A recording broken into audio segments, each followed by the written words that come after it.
Yo, what's going on, guys? We're back with an underrated mixed martial artist volume number two. I'm not going to make too many of these. Obviously, this is my second one, and I kind of tried to do the first one talking about the more high level guys that I deem to be underrated. This one is a mix of kind of like mid tier guys and high level guys because I couldn't put too many on the last one. It would have gotten to be too long. And then I'm probably going to do one more. It talks about a lot of, underrated fighters that weren't necessarily like upper echelon fighters, but guys that were really good fighters. A lot of them will be fighters that people don't really know about. Should I dare to make an underrated fighter list and hurt a lot of people's feelings? I'm considering doing it. I told myself I wouldn't, but I got to thinking a lot lately. There's just a lot of fighters that people really love and try to argue with me all the time that are just like these great high level fighters, and they just really love them more than anything, which is fine. I have fighters like that I love too that just aren't great or aren't as great as people think they are. So without further ado, underrated mixed martial artists, volume two. So the first one on my list, these first couple guys are guys that people could have deemed to be in the first list. Again, I didn't want to make the first list, too long. A former champion, Johnny Big Rig Hendricks. He fought at 170 and 185 pounds. His record was 18-8 with 8 KOs and 1 submission. He had notable wins over guys like Robbie Lawler, John Fitch, Carlos Condit, Hector Lombard, Josh Koscheck, Martin Kampman, who a lot of people don't know about, really good fighter, and Matt Brown. Pretty good list of guys he beat. Notable losses, George St. Pierre. I put a little asterisk next to it because some people thought he won that fight. Depending on your criteria of what you deem important in fighting, you can make the argument that he did win. He also lost to Robbie Lawler once and Calvin Gastelum, who is an underrated guy that I could have possibly put on this list. But accomplishments, UFC welterweight champion one time. And I don't remember if he defended it or not. I want to say those fights with Robbie Lawler, Robbie took it back, and he was never champ again. NCAA All-American Wrestling pedigree with insane punching power, and he was also a southpaw. So a lot of dudes, not only struggle against, fighting a person with opposing, stance as them, but mixed with his grappling ability, a lot of guys never seen that left hand coming. It was nuts. And he pushed a really good pace for a guy that struggled with making weight and things of that nature. One of the few fighters who had one punch knockout power. And he also evolved as a fighter. So early on, he was kind of just, coming out and either wrestling dudes or dinging dudes with those right hands. He hit John Fitch and sent him flying across the ring. He hit Martin Kampman with one punch, sent him flying across the ring. One of the handful of guys that truly could hit somebody and put him to sleep in one shot. A lot of people try to act like fighters have one punch KO power, and some of the heavyweights do at times, but a lot of times guys are hitting dudes, hurting them, and finishing up with, punches or, submitting a guy. Whereas Johnny Hendricks had a handful of fights where he was hitting dudes, and it was like a grenade went off in their face, and they were literally just flying back and dying. But he evolved as a fighter going on. He moved away from that and actually developed an actual impressive development in his kickboxing game where he was starting to land and put together strings of combinations along with his pace, really good leg kicks, inside leg kicks, mixing up punches to the body. He actually became a really good striker. His biggest issue was his weight cutting issues. A guy that, has been accused of using the juice and stuff, and he's huge at the division. Tons of video footage out there where he's like in camp eating cheeseburgers and shit, not even a joke. And had missed weight and struggled to make weight. Always looked like he was dying. He was kind of a tweener. I don't really think he was a middleweight. I mean, later on in his career, he didn't grapple as much, which would have helped him at the middleweight division if he could grapple guys. But, he was in that tough spot where he was, large for the division, dense, and that was his big issue was, they were always worried he wasn't going to make weight. But yeah, to me, even though he's a one-time champion, Johnny Hendricks was actually an underrated fighter considering how he developed as a fighter. When he first burst on the scene, I don't think anyone thought he was going to be a champion. So, Johnny Hendricks, Big Rig. This is another guy that probably should have gone on the other list because he's severely underrated in my opinion. Jan Blachowicz, record 29-10, 9 KOs and 9 submissions. Notable wins: Israel Adesanya, Luke Rockhold, Jared Cannonier, Dominic Reyes, Alexander Rakic, and Ronaldo Souza. A bunch of really good wins. Notable losses: he lost to Potam, Alexander Gustafsson, Glover Teixeira, and Thiago Santos. Those are fighters are nothing to sniff at.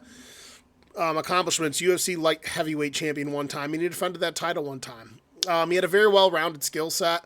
Very, very basic, but he had really effective striking, really good punching combinations with power, and he started to really mix in really good kicks to the body, like teep kick and leg kicks. And in a lot of his fights, man, he's a finisher. He's got, he might have more now. No, I don't know I can't remember the last time he's fought. I don't know when his last fight's been, but regardless, 18 finishes. In the UFC, he's finishing almost everybody he fights. He's a really underrated guy. Could have stayed on top of the division, but he lost a pretty close decision to Potan in their fight. Yeah, man, Jan Blachowicz, very underrated fighter. Here's another one that could have gone on the other list. Lyoto the Dragon Machida fought from middleweight all the way up to heavyweight. Record 26-12, 11 KOs and 2 subs. Notable wins: Gegard Mousasi. There's a bunch of them. Gegard Mousasi, Rashad Evans, Shogun, Randy Couture, Ryan Bader, Chael Sonnen, Vitor Belfort, Dan Henderson, Tito Ortiz, and Thiago Silva. Notable losses: Gegard Mousasi, Luke Rockhold, Shogun, Rampage, and Chris Weidman. He was a champion, defended at one time at light heavyweight. I wrote karate is back, boys. High-level karate kickboxing hybrid striking style. An underrated grappler with solid takedown defense and scrambles. And he's one of the few fighters who truly knew how to optimize distance and his ability to cover ground and be precise with his strikes. And he used to just snipe fucking merc dudes, whether with a wide array of finishes. Whether he's hitting you with straight punches or kicking Randy Couture's fucking dentures out with the fucking front kick, head kicks, he had it all. He fought 3 weight classes if it wasn't for him being like close buddies with Anderson Silva, and they never fought.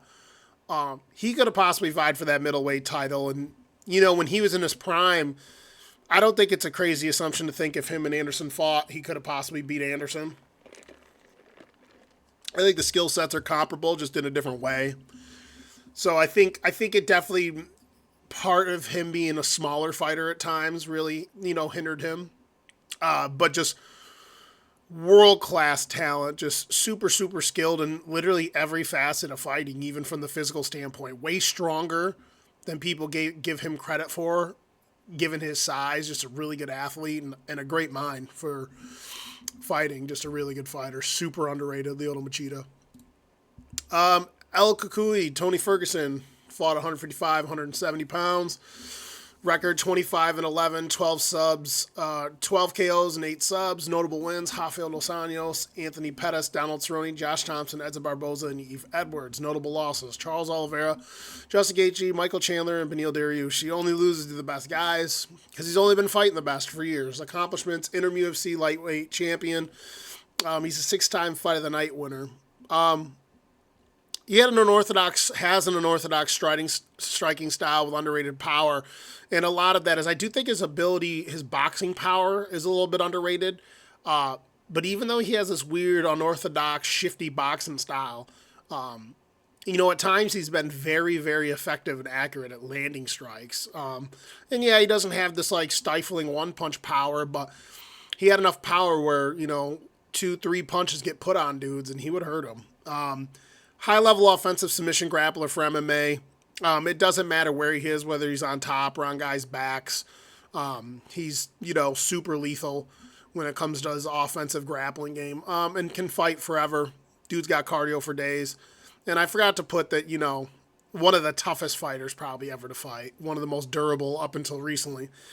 He had an unfortunate career in many ways, missed many fights such as Khabib and Conor and Poirier, etc. He's had injuries and a lot of weird stuff that's happened. I don't buy into the whole, let's be real. I know you all love to say this shit, but Khabib would have fucking steamrolled Tony Ferguson, and I'm not even going to get into that discussion, but there was a lot of cool fights that got left on the table for a lot of different reasons. Obviously, he's had a lot of personal problems, things of that nature. But his career arc at least didn't get tested in the way I wish it would have been tested. I mean, he's been a tough out for almost everybody in his prime. So, Tony Ferguson, underrated. So a lot of people probably won't like this one. It's still a more modern fighter. He's still kind of in his prime, even though he hasn't been fighting. Colby Chaos Covington, 170 pounds, record 17-4, 4 KOs, 4 subs. Notable wins: Tyron Woodley, Robbie Lawler, Rafael Dos Anjos, Jorge Masvidal, Damian Maia, and Dong Young Kim. Notable losses: Kamaru Usman 2 times and Leon Edwards. Pretty much has only dropped fights to good guys, and they were all competitive fights. He has insane output. I don't remember if it was the Robbie Lawler or the RDA fight. And I don't know if this is the photo from it because he looks purple in here. I don't know if he's EPOing or what he's doing. But that was one of, like, if I made a top 10, like, most craziest things I've ever seen in MMA, was whichever fight that was, for whoever he fought. It might have been Robbie Lawler or Dos Anjos, where he fought for 5 rounds straight. And I think it's, like, the record for, like, the most strikes thrown in a 5-round fight. And the dude didn't get tired. He was throwing fucking combinations, head kicks, streaming takedowns the whole entire time, taking homeboy down, beating him up, getting back on the feet, beating him up, like, just nonstop. And the dude was, like, glowing purple after. And he was, like, talking on the mic like it was nothing. Like, it was absolutely insane. He's got an All-American Wrestling pedigree, and he's actually developed into a pretty effective striker. Against some of the guys that had, a little more polished at actually striking, better with the straight punches and stuff, and knew how to dictate range a little bit better on the feet. Those are the times where he got himself into trouble, because he's kind of got like a loopy striking style. But when you mix how much he developed as a striker with the pace that he pushed on dudes, super effective. And like I said, only a loss to elite fighters. Poster boy for what the UFC has become in terms of marketability / ability paradox. He stated it before. Like, I mean, I don't have too much of an opinion. It's not really my taste, the gimmicky stuff, right? Whatever taste of gimmicks you like. But he has talked about it before, how even though he was like undefeated in the UFC thought he was boring and was going to axe him and all this shit. And that's when he started kind of talking shit and starting his whole political angle and all this shit. There's a lot of fighters who have been fantastic at actually fighting, but not marketable. And time and time again, this UFC shows that they're not going to, they sometimes don't push dudes that are really good fighters because they don't draw. And it's crazy because as good as he is, like, if that's really the truth, he had to resort to acting like a retard. Don't demonetize me for saying the R word. But anyways, acting like an idiot, whatever you want to call it, helped push him into the limelight, and it turned out to be that he was really fucking damn good. He might be one of the most underrated fighters that's fought in the UFC. Fantastic fighter, underrated, Colby Chaos Covington. So another fighter that I think people will be surprised that I put on this list, Alexander Drago Volkov, heavyweight, 38-10 with 24 KOs and 4 subs. Notable wins: Sergey Pavlovich, Alistair Overeem, Fabricio Verdun, Stefan Struve, Roy Nelson, and Jairzinho Rosenstruck. Notable losses: Tom Aspinall, Cyril Gahn, Curtis Blades, and Derek Lewis. Brother's like 6'7", long, tall kickboxer who mixes in his boxes and his kicks really, really well. Got a really good flow to his striking game for a guy that's that tall and that long. He's got pretty solid takedown defense. A lot of that is because a lot of the heavyweights really aren't grapplers. They like to just throw boxing bungalows around. And he does a pretty good job with his frame staying on his feet, posting off and, continuing to strike against dudes. And he keeps improving even at this stage. His fight IQ's gotten a little bit better, gotten a lot better. He's advanced upon, not getting taken down as much. But he's still susceptible to the higher levels of grapplers in this division, the handful that there is. I still think a guy like Curtis Blades is probably going to beat him every time at the best of his ability, or Aspinall or whatnot. But, man, Drago's really developed. Alexander Volkov, underrated.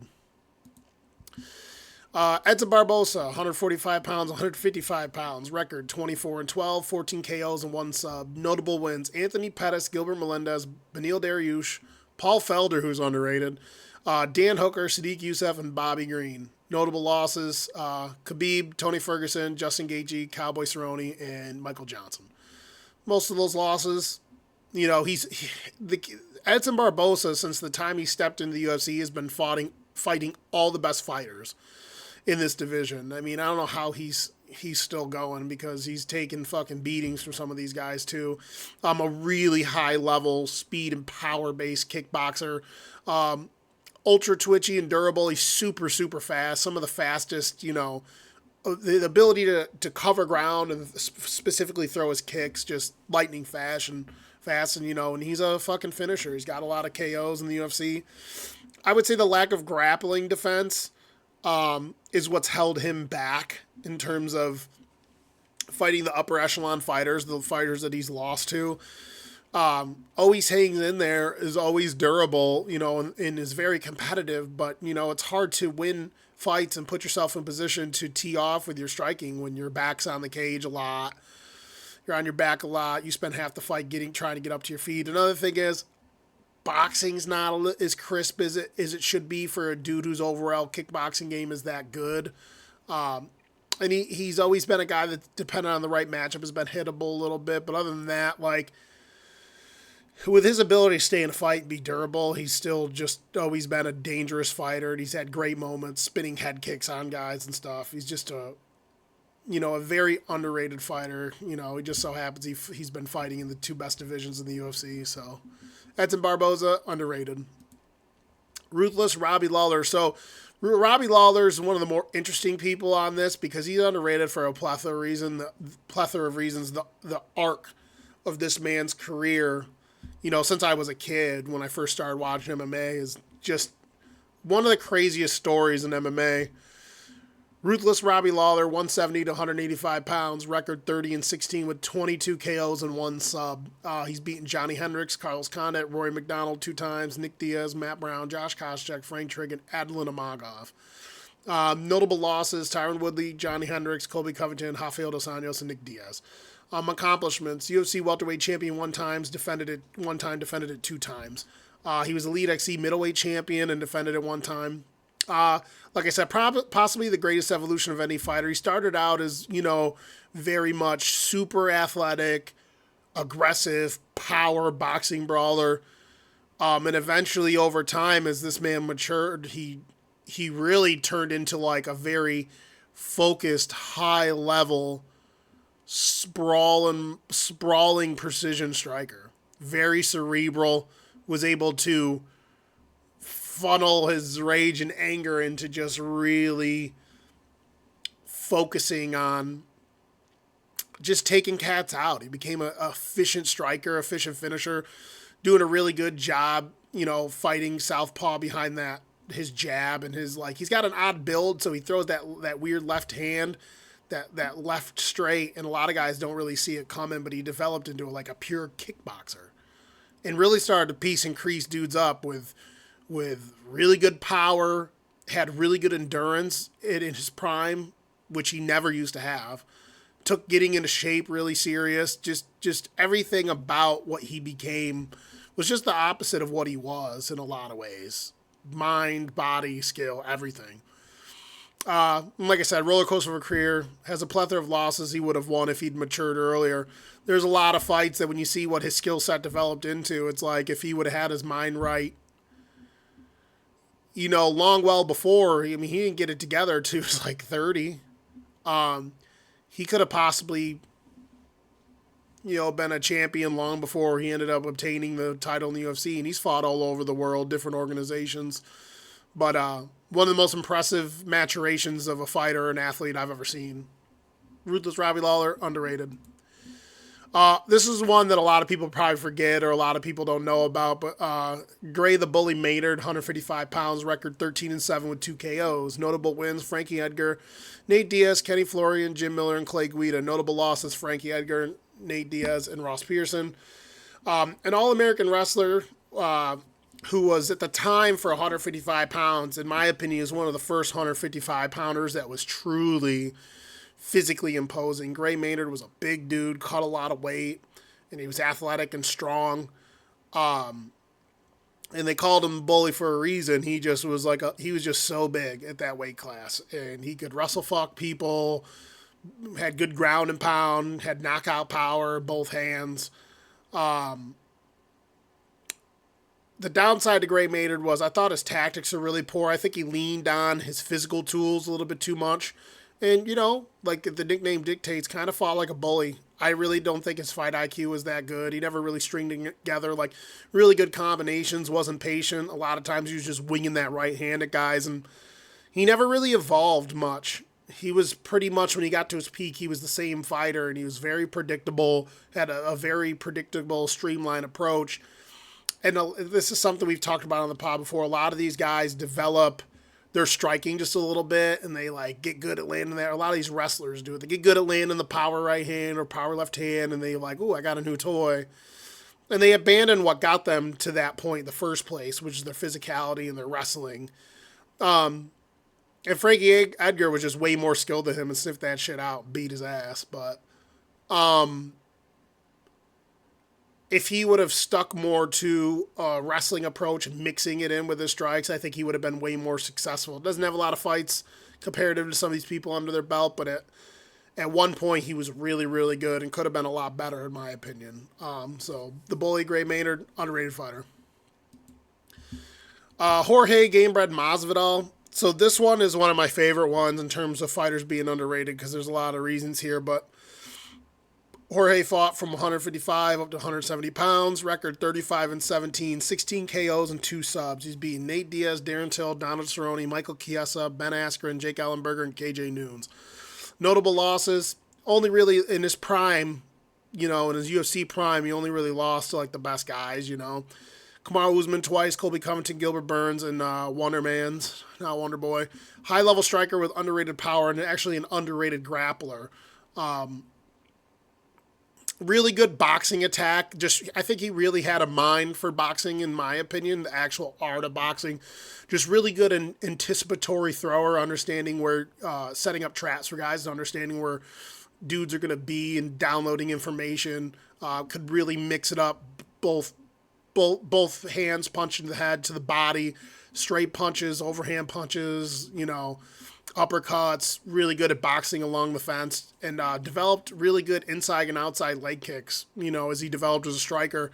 And an underrated power for a guy that, never was a physically imposing fighter. I think at 155 pounds when he was younger and in really good shape, I thought that he was a really good athlete at 155 pounds, but he's fought a lot of dudes bigger than him, and he's put them out. Like that fight against Darren Till, and I know people could say whatever they want about Darren Till, but Darren Till was like 200-something pounds in the cage against him, and was looking good in the beginning, and Jorge just downloaded the info, worked him, moved him where he wanted to do, that little step over, fake the right hand and come over with the left hand. Just a beautiful shot, and sent fucking Till into the shadow realm in his hometown. Or in England somewhere. That shit was fucking crazy. The place went quiet. So the downside to Jorge Masvidal, and this is some of the stuff, the reason why I think he's an underrated fighter. His record doesn't really tell the tale of how good he was and could have been in terms of his overall arc of his career. He lost a plethora of split decision and decision fights. And there's at least 7 of those fights that I thought he had won. And the problem with Jorge Masvidal over the years is his own mental state and tactics. This is just my opinion from what I've watched. In my opinion, he does not show a sense of urgency to win at times. I make the argument he's too comfortable and too game in his fights, plays to his opponent's game way too much. Even in fights like when he fought Damian Maia, he was just like happy and content with defending against Damian Maia. Now, obviously, if you don't have the physical tools, Damian Maia is going to probably take you down a lot, no matter what. But like Damian Maia didn't finish him. He kept getting back up to his feet. And there's times where he just goes, oh, this is where the fight is, and I'm just going to fucking hang out here and do whatever. It's going to sound nuts, but I think he's one of the dudes that just, he's been fighting all his life in a lot of different ways, not just from a sport, but in general. And I just think that if you're not scared, if you're not worried to a degree. I don't even know I don't even know how to articulate what I'm trying to say. I feel as though there's a level of him just being like, whatever. Like, he's not really perturbed by a fight.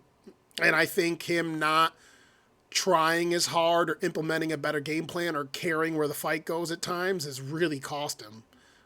His record could be 40 something and 10 or 40 something and 9, and he would have had more title shots at different points in his career if he would have, just made better decisions in fights. Is all. You can go back and look at his record. He has a bunch of split decisions to really good dudes. A lot of those fights I lost, thought he won. Even some of the unanimous decisions I thought he won. And at times shows flashes of being a fucking killer. I mean, he's got 16 KOs, 2 subs. Jorge Masvidal, underrated. Chael Sonnen, 185 pounds, all the way up to heavyweight, record 31-17. This situation is kind of a little bit similar to Masvidal's. 8 KOs, 4 subs. Notable wins: Michael Bisping, Rampage Jackson, Shogun Rua, Vanderlei Silva, Yushin Okami, Hanato Sabral, Jason Miller, Nate Marquardt. Notable losses: John Jones, Anderson Silva, Lyoto Machida, Rashad Evans, and Tito Ortiz. He was a high-level wrestler, relentless pressure and gas tank. Really good at understanding how to create entryways onto fighters. He was one of the guys that truly understood how you should take guys down and set up your takedowns for mixed martial arts. He's one of the guys that actually perfected that. Improved his boxing skills over time, too, which helped him get his takedowns. I mean, towards the prime of his career, he's in there fucking boxing it out with guys like, dropped Anderson Silva multiple times in their fights. He's just in there trading punches with guys that on paper just have proven they're a better striker. So he definitely developed, not to a crazy degree, but enough to be effective in that department. Really good top game, whether it's, passing people's guard, getting into, more advantageous positions, and his ground and pound was nasty. He's had one of the more odd careers, in my opinion. Speculation of throwing fights and his own admissions of not being mentally right for his fights, leading to momentarily lapses of performances. He's talked about this, getting a sports psychologist and all this other stuff. And it's like, I don't know what to really think about those aspects of his career. I mean, I don't know what to believe in terms of has he thrown fights, his mindset, and that coincides with the submission defense. He's had like at least 10 of his 17 losses have been he's beating dudes and then they randomly submit him. You could just chop that up to having really bad submission defense. I've heard him basically insinuate he was kind of looking for a way out, like failure to succeed. I don't fucking know what goes on in people's minds. I just really don't know what to believe. But a guy who left a lot of fights on the table and lost fights he should have never have lost. Almost won a world title, took Anderson Silva to the distance, all the way to almost to the distance the first time, and dominated him and got subbed at the end. But he's put on some of the coolest performances I've ever seen in the cage. How he controlled Mike Bisping when they fought, when he took,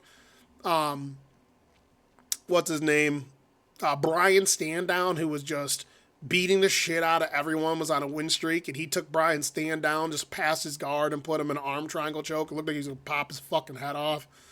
Chael was a monster for a little while there, and I think he's an underrated fighter. Chael Sonnen, super underrated. So this one, the last second I put this one on here, he's a more recent fighter. Bilal, remember the name Muhammad, fights at 170 pounds, record 24-3, 5 KOs and 1 sub. Notable wins: Leon Edwards, Gilbert Burns, Wonder Man, Sean Brady, and Damian Maia. Notable losses: Geoff Neal and Vicente Luque. Accomplishments: he just recently won the UFC welterweight championship off Leon Edwards. Well-rounded mixed martial artist, well-rounded approach, very good at controlling and dictating pace and tactics of a fight. Reminds me of the way Rory McDonald approached fights, just more aggressive with his grappling. I don't really think that he's overtly top tier in any skill sets of MMA, but I think he's pretty good at all skill sets of MMA. I would say his best asset is his offensive and defensive grappling. And he pushes a really good pace with all those skills and does a very good job staying patient and using those skills to dictate how a fight goes. Rory McDonald used to do that, but it was more fight off the back foot, use my jab, really wait for openings to get to positions I want to get. And if I don't get to those openings and I don't see them, then I'm just going to be content on controlling and dictating the pace of this fight, where Bilal Muhammad does something similar with his skills, but I think he's just a little bit more aggressive and his approach is a little bit different. He's not a finisher, and that's a side effect of that, but you can't take it away from the fact that he's been a really, really effective and efficient fighter since he's gotten to the UFC. And he is now the current champion. Can he stay the champion? I think he's probably got a fight with Shavkat Rakhmonov, a guy that, I think is more skilled than him and does not fuck around and just goes for the kill. That's going to be an interesting matchup. So we'll see if Bilal Muhammad stays on top. But in his own way, he's a very, underrated fighter. And I don't think anyone's seen him coming and taking the belt. So Dan Hendo Henderson, fan favorite, record 32-15. He's fought from 85 all the way up to heavyweight. 17 KOs, 1 sub, notable wins: Michael Bisping, Fedor Emelianenko, Shogun Rua twice, Big Nog, Rich Franklin, Vitor Belfort, Vanderlei Silva, Renato Sobral, and Hector Lombard. Notable losses: Daniel Cormier, Michael Bisping, Lyoto Machida, Gegard Mousasi, Rashad Evans, and Vitor Belfort. Accomplishments: he was the Pride middleweight and welterweight champion at one point. The 2005 Pride welterweight Grand Prix champion, and I think the weights are different in that. I don't think he's ever fought at 170 pounds, and I haven't watched Pride in forever, but Strikeforce light heavyweight champion one time. Olympic wrestling pedigree, relentless fighting style of pushing the pace and forcing clinch exchanges, and he does a really good job at cutting guys off and forcing them against the fence so he can exchange and, power boxing, dirty boxing, grindy style of fights. And he had insane power in his right hand, which is, they talk about how insanely strong he is. Some people say he's one of the pound for pound physically strongest fighters ever fight, and then you see him, he's just like, doesn't look like he's this physically imposing athlete, but had a style, was very, very effective at landing that right hand, and early on when he was younger, really, really good at forcing takedowns and had insane ground and pound, just an absolute animal of a man.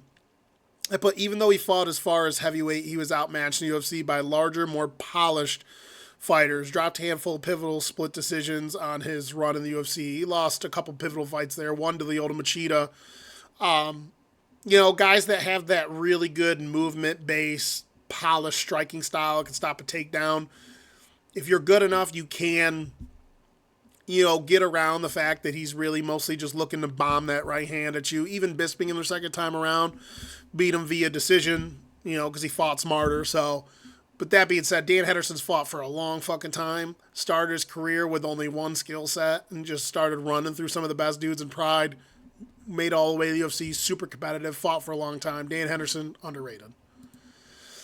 So this one's one that some people might not know, and some people are wondering why he's on this list. But I've talked about how underrated Cub Swanson is for years.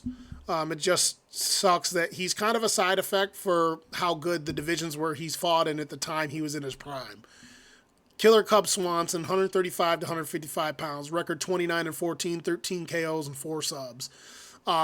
Notable wins: Charles Oliveira, Dustin Poirier, Jens Pulver, Jeremy Stevens, Doo Ho Choi, and Ross Pearson. Notable losses: only lost to the best guys when he was in his prime: Jose Aldo, Frankie Edgar 2 times, and Chad Mendez. Unorthodox striker with underrated power. He had a really interesting striking style. He had this wide striking style where he had kind of like this wide stance, and he had long arms, and a lot of his punches were these weird from the hip and from odd angles, shovel-y punches, which when you see his striking style, the way he would stand and the way he would actually throw his strikes, he always would disguise them in these weird, odd ways, and a lot of his strikes were very shovel-y, and you would never think a guy could, generate the precision and the speed and the power in which he approached striking.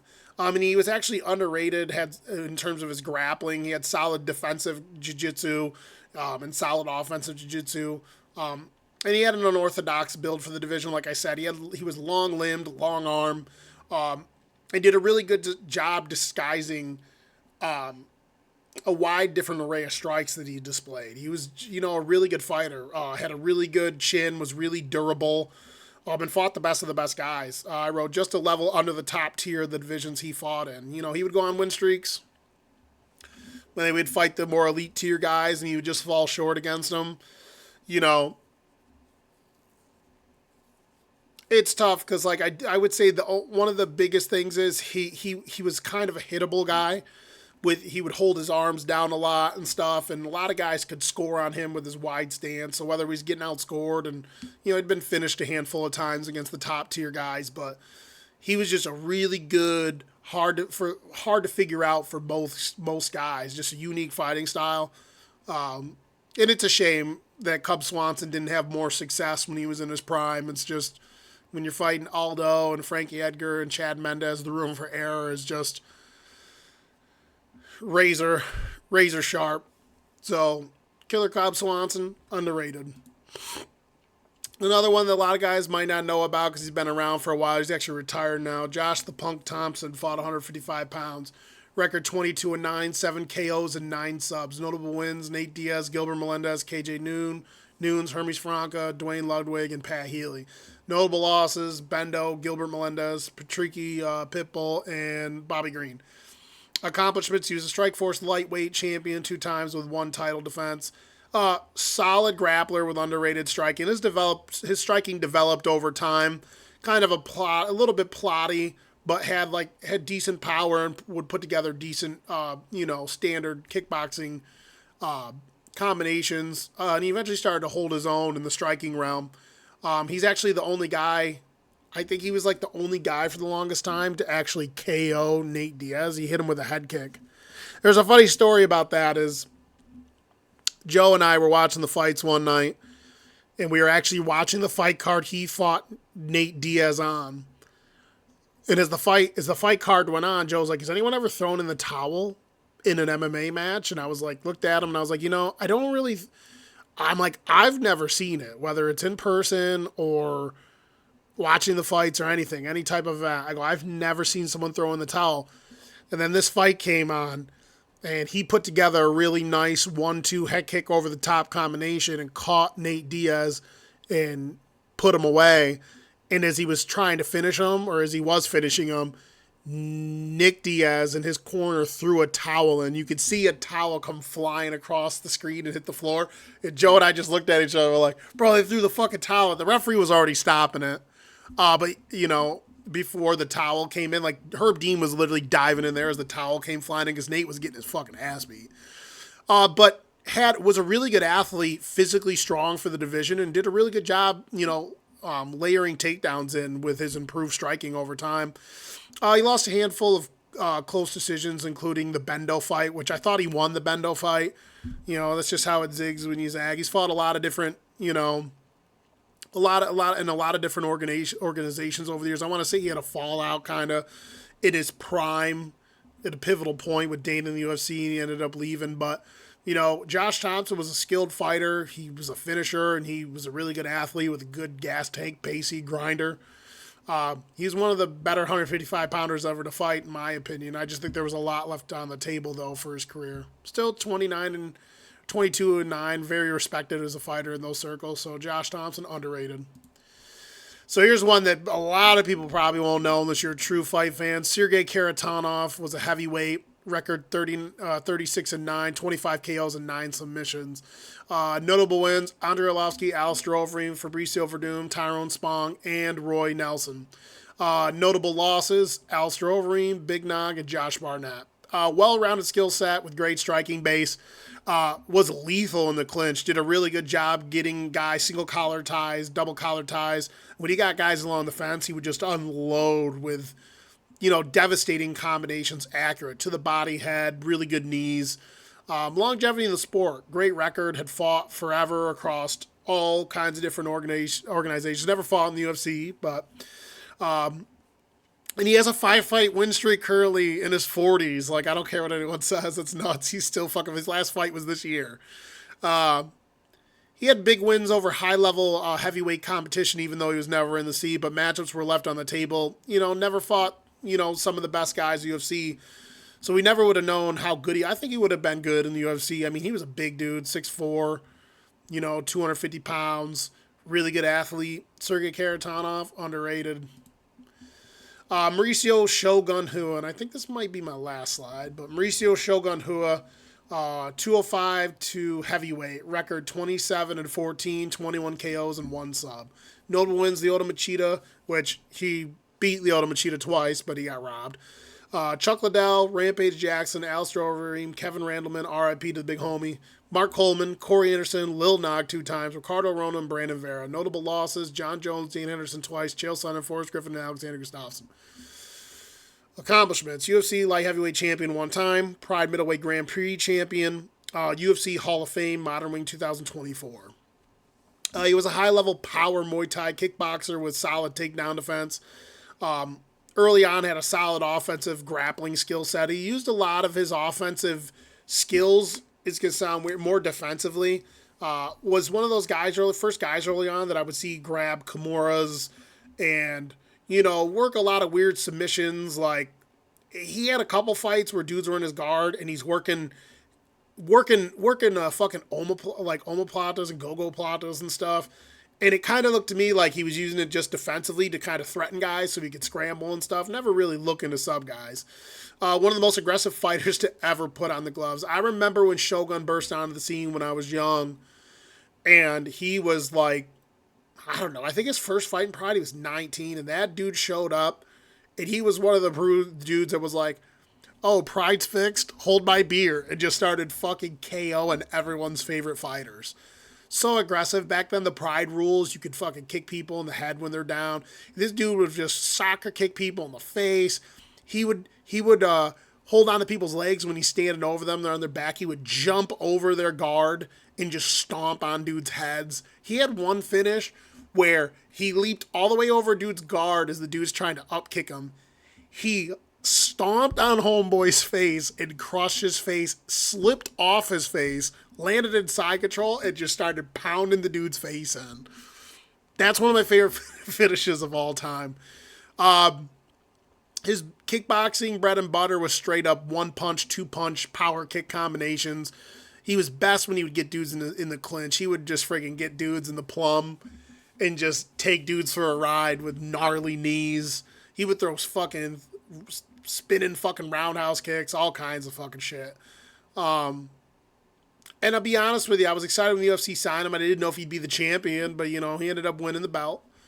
I would say never really evolved as a fighter. He pretty much had the same style and same approach and shit as he got into the UFC. He was very much killer, be killed fighter. Lacked a high level of gas tank and, in my opinion, was never the most in shape fighter. I mean, he looks decent in this photo, but like there's times where he's like out of shape in fights, even though he's won them. Just was like never a guy that was in like crazy shape and like really was a solid athlete, but could have probably been more effective with his skill set had he had a better gas tank and in better shape at times. But yeah, Shogun Hua, super underrated. And that's my list. Let me know what you guys think about these guys. My second set of underrated fighters. Football season's here, so we're going to be dropping, a lot of football content. I'm tracking all the guys that are normally on the podcast. I'm tracking their wins and losses every week in an Excel spreadsheet. And we're going to see who ends up coming out with the highest win percentage for these NFL games at the end of the year. And then whoever has the highest win percentage, I'm going to give them some sort of award, maybe like a little gift or something to try. Maybe I'll make that a thing we do every single year.